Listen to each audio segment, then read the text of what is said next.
الدار يا الله سعي بقاء بفيك يا الله يا من له الأمر يا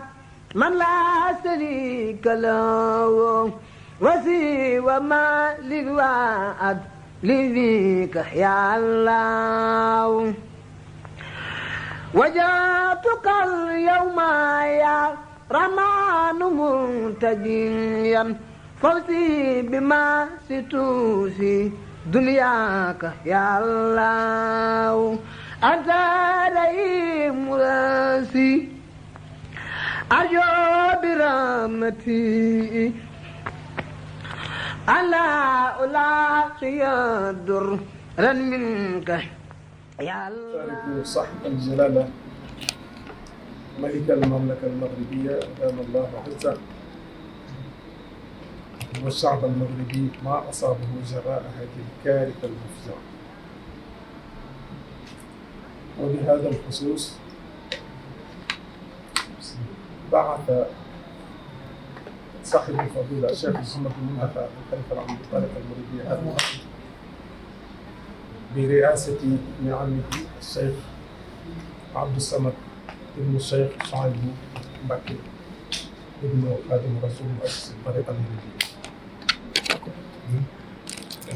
بعث صاحب الفضيلة هذا الوفد لتقديم واجب العزاء والمواساة نحو أشقائنا، نقول أشقائنا المتضررين في هذا الزلزال المدمر، وأيضا تسليم مساهمة رمزية إلى سعادتكم باسم الطريقة المغربية. هذا هو سبب الزيارة. ونختم هذا الخطاب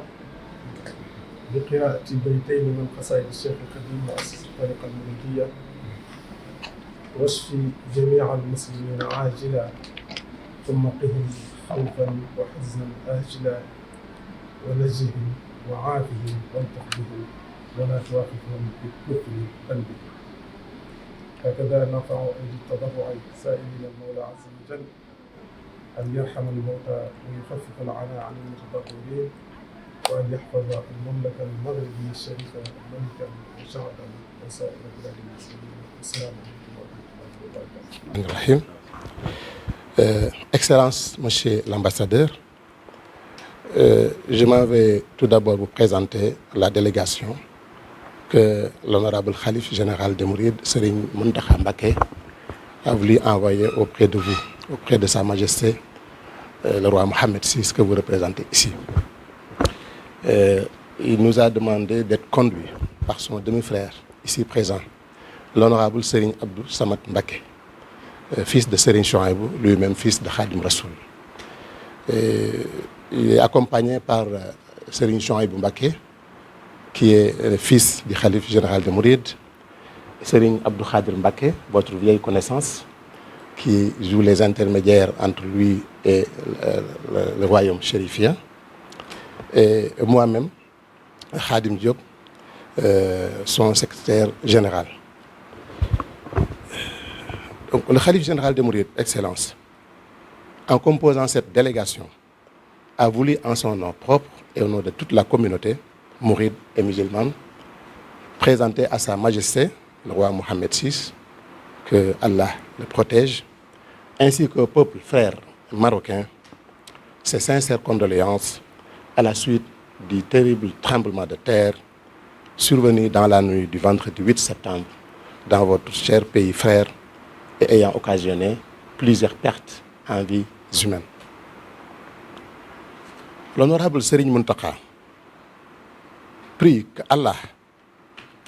accueille tous ceux qui ont perdu la vie en son paradis Firdaus. Et il prie également qu'il aide le peuple chérifien,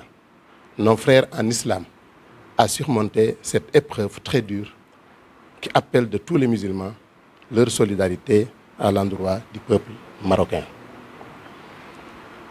Pour marquer sa solidarité agissante et celle de toute la communauté. Le Khalife envoie vers vous, Excellence Monsieur l'ambassadeur, cette forte délégation conduite, comme je viens de le dire, par son demi-frère ici présent, Serigne Abdoul Samad Mbacké, qui vient vous apporter réconfort moral, mais aussi un soutien symbolique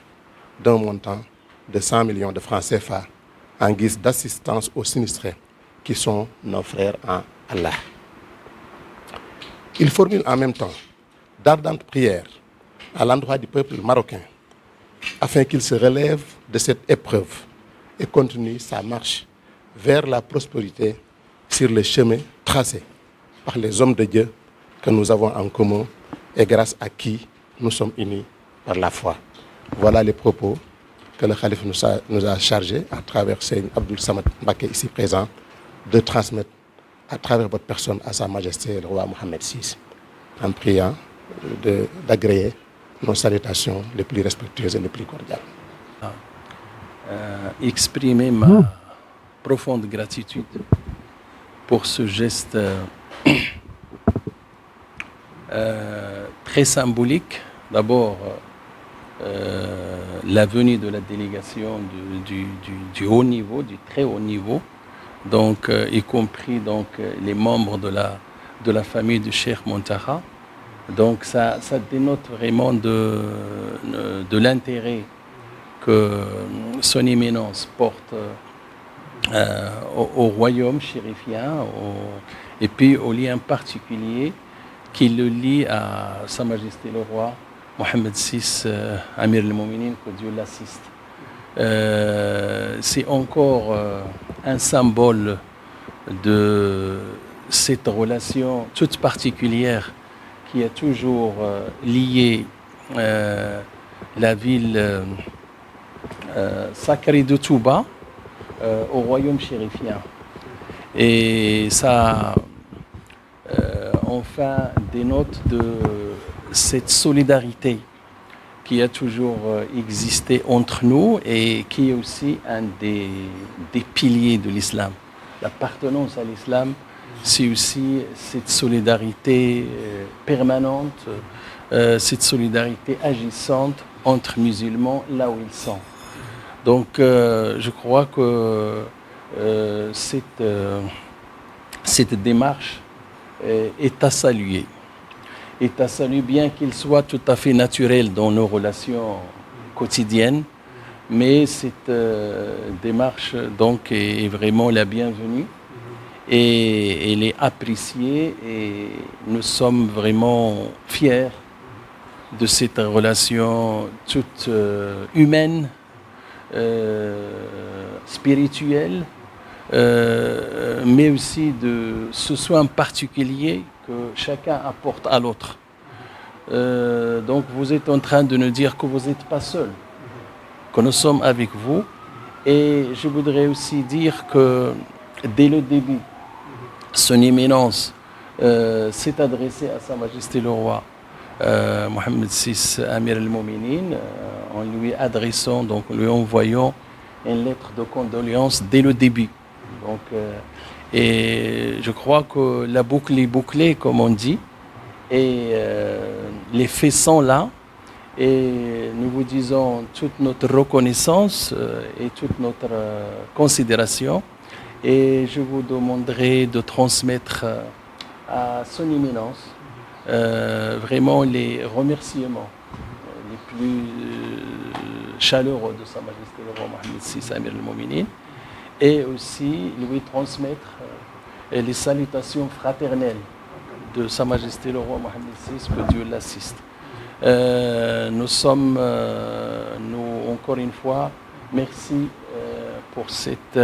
élan de solidarité admirable. Et Inch'Allah, qu'Allah protège nos deux pays, le Sénégal et le Maroc, et qu'Allah protège nos leaders, et qu'Allah donc nous rassure dans nos pas et nous permette vraiment d'aller de l'avant sur le plan de la paix, de la sécurité, de la prospérité والسلام عليكم ورحمة الله تعالى وبركاته. لله رب العالمين والصلاة والسلام على الهادي الأمين سيدنا مولانا محمد المكين وعلى آله وصحبه ذوي الرضوان والتمكين. السلام عليكم ورحمة الله تعالى وبركاته. bokki jullit yëpp noo ngi leen di nuyu tey nag ñu ñëwoon fii ci ambassade Maroc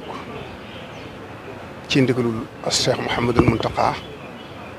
mi fi toogee jataayub Cheikhul Khadim fekk fi ambassadeur bi ak ñi mu àndal ci liggéey bi ngir yëkkati njaalum sëriñ bi teg ko ci loxoom ak ndimbalam loo xam ne lu tuur la ci li mu yéene mu dem ci kilifa ak Maroc gépp ak njabootu Maroc gi nekk fii ci Sénégal ak ga nekk foofa njaal mu matale moo xam ne da koo jëmale ci réew moo xam ne ak Sénégal dañoo bokk di dëkkandoo di ay doomi ndey te yàgg lool te ànd bi rafet naka jekk mu waxoon ne nag nañ ñëw fekk ne jiitaloon na ay leetar yooyu njaal ba mu egsi woon ci ñoom waaye mu yebaloon ma ne naa ànd ak njaboot gii sëñ Chouaïb bu di doomam sëñ Abdul Xaadir sëñ Chouaïb bu Bass Anta Ñang ak sëñ Xaadim mii di jarbaatam tey secrétaire am ak mboolem délégation bi ñu ci ànd ngir ñu jëmmal ko fi ngir tiisu metti wi ak nattu bii nga xam ne ku ne xam na ne jullit nattu lay am waaye mbugal moom ci ñi gëmut yàlla la jëm kon nag li am nattu rek la mooy ñaan nag sun borom mu teggi nattu boobu te jàmmal leen te may leen tawfiq ak mucc di jaare ñëpp di nuyu bu baax a baax ambassadeur bi di rafetlu taxawaayam ak taxawaayu kilifaam gi mu fi nekkal noo ngi nuyu ñëpp di sant ñëpp wasalaamualeykum wa rahmatullahi wa barakatuh.